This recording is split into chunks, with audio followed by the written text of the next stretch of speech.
Shri Narendra Modi ki ahum suba tam ki kaino sarkar ama maduda maruina kaino ki Bihar ki Nitish amasung Telugu Desam ki Chandrababu Naidu na maruiba akhoi role lawraga wasak lawgraba aduga mantri mayam wasak lawgraba sarkar si akhoi kaya yamna kuina chatkani hai sidaida akhoi Bharat Barsagi hujik lairiba akhoi Congress party ki president aduga akhoi Bharat ki Congress ki luchingba akhoi mayamna young dynamic leader ni ana hai Rahul Gandhi ji kano de LK Advani na di mana akhoi Bharat Barsada Bharat Jati si direction ama heta direction ama pudna piba ngamba leader si Rahul ni haina adumaina thagali adna moi mayamna assess tawriba adumaina aingonda su akhoi gi hoji akhoi khangre marudi kari no akhoi gi coalition sarkar hideda give and take coalition da moina tamiba demand hindu kari kai no khoi loin khangre maruina maru demand hindu madudi hojikti madudi pigi de Telugu Desam na pamiba demand adagi Nitish na pamiba demand adu ate political group masa khana pamiba demand dudi pigi de aduna aingonda su Bharat Barsagi lusingba akhang hai mayam na haiba dudaina aisu adaida hojik lairiba kogi BJP ki Narendra Modi na lusingiba sarkar si yata sahi mangaga di sahi yam kuina akoi lasting oiba yamna kogi kaini haini yam stable government ama oiba do adudi oiroi masi adum haiba yai madu stable government ama oiba si oibam thokte madugi factor mayam amati akoina khangadab ugadab jibe ma aina haining masi praja haise Bharat Barsha haise ki mapu si praja ni Bharat ki Manipur ki mapu praja ni Manipur ki praja mapu duna swaida hor ke honar su bot pithok ragadi kagri jini Bharat Barsha da hojik laiba praja si NP BJP ki hojik laiba ihou si daida ihou je masai da Bharat ki praja singna akhoi lomi ki sinmi ki akhang ei mayam na praja singna ubala ne ba adagi do praja ki ihou do adigi mayok to semba praja ki mandate to ki mayok to semba adug sarkar amoi bunina masagi political theory na masagi rajniti ki akhoi theory na praja na yadaba sarkar ama oppose to ba aduga marugumba sarkar ama adusu akhoi ki kari haini moi ki popularity handara aba moi commitment mayam dun praja na yadaba sarkar ama maduna yam kuina chapa habidi chapam tokte chaloi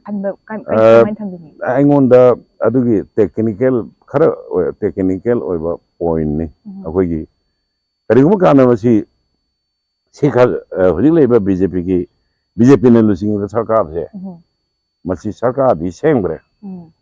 sarkar sem na bona kana kari tok sarkar sem na bona kana exit poll da yanam ganda hojik leiba BJP na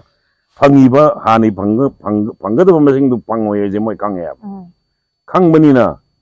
exit poll da sahum tara phangi jami phangni changwa phangni ga exit poll mayam la haigre mado Bharat Barsagi saknai ba mayam na exit poll da to ga hairi bo ne loi pulan la lamidra pondang da akoina sum khangba ain khangba na lalam ga da kanan tawno yeng kanda madu multi millionaire advani ki ba ina khunba kangbu garna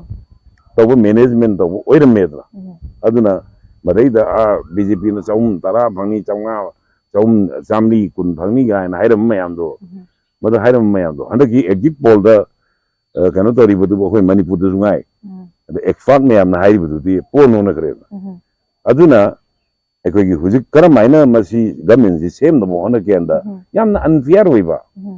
mawong karada akhoi gi kari haini mayam da praja mayam da aduga utchai bagi thabak karada sarkar si sengbe do na tawi sarkar si sengge praja na support do de moi semi ba hujik semi ba sarkar si akhoi gi karigumba mawong karada sengbe sarkar ni adu manung dagi portfolio ꯃꯌꯥꯝ ꯁꯤ ꯑꯩꯈꯣꯏ bargaining ꯇꯧꯗ ꯑꯩꯈꯣꯏ ꯈꯪꯅꯈ꯭ꯔꯦ ꯀꯅꯥꯅ ꯀꯔꯤ ꯄꯥꯝꯃꯤ ꯈꯣꯠꯂꯦꯕ ꯑꯗꯨꯝꯕ ꯄꯤꯗ꯭ꯔꯦ ꯑꯗꯨꯅ ꯑꯩꯈꯣꯏ ꯁꯔꯀꯥꯔꯁꯤ ꯌꯥꯝꯅ ꯂꯥꯁꯇꯤꯡ ꯑꯣꯏꯕ ꯒꯃꯦꯟ ꯑꯃ ꯑꯣꯏꯔꯣꯏ ꯃꯁꯤ ꯑꯩꯈꯣꯏ ꯀꯥꯏꯔꯛꯄ ꯌꯥꯕꯒꯤ ꯈꯨꯗꯣꯡꯆꯥꯕ ꯂꯩ ꯑꯗꯨꯒ ꯃꯗꯨꯗ ꯀꯥꯏꯔꯛꯄ ꯌꯥꯕꯒꯤ ꯄꯣꯁꯤꯕꯤꯂꯤꯇꯤ ꯂꯩ ꯁꯔꯀꯥꯔꯁꯤ ꯃꯔꯥ ꯆꯦꯜꯂꯣꯏꯅ ꯍꯥꯏꯒꯦ ꯁ꯭ꯇꯦꯕꯜ ꯒꯃꯦꯟ ꯑꯃ ꯑꯗꯨ ꯑꯣꯏꯔꯣꯏ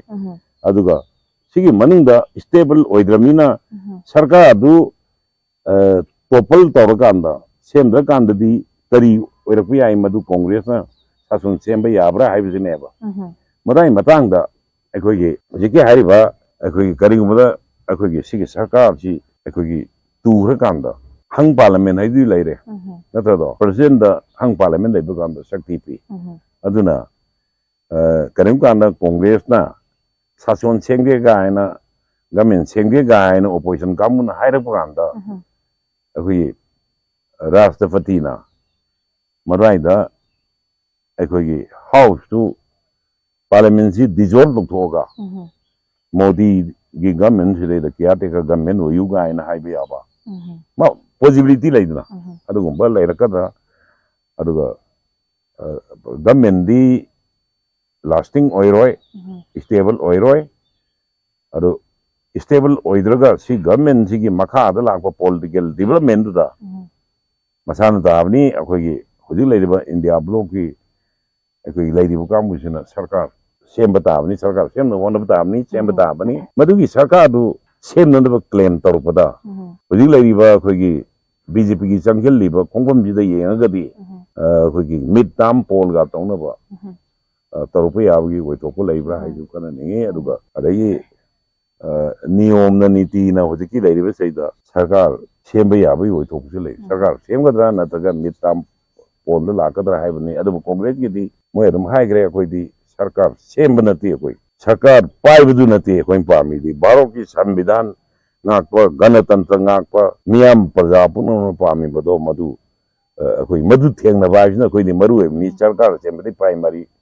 ꯑꯩꯈꯣꯏꯒꯤ ꯑꯣꯕꯖꯦꯛꯇꯤꯚ ꯑꯩꯈꯣꯏꯒꯤ ꯑꯗꯨ ꯅꯠꯇꯦ ꯑꯩꯈꯣꯏꯒꯤ ꯑꯄꯥꯝꯕꯗꯤ ꯁꯔꯀꯥꯔ ꯁꯦꯝꯕ ꯍꯥꯏꯕꯗꯣ ꯌꯦꯁ ꯄꯣꯂꯤꯇꯤꯀꯦꯜ ꯄꯥꯔꯇꯤ ꯑꯃ ꯑꯣꯏꯅ ꯃꯗꯨ ꯄꯋꯥꯔ ꯂꯧꯕ ꯍꯥꯏꯕꯗꯣ ꯃꯗꯨꯒꯤ ꯔꯦꯁꯄꯣꯟꯁꯤꯕꯤꯂꯤꯇꯤꯗꯨ ꯂꯧꯕ ꯇꯥꯕꯅꯤ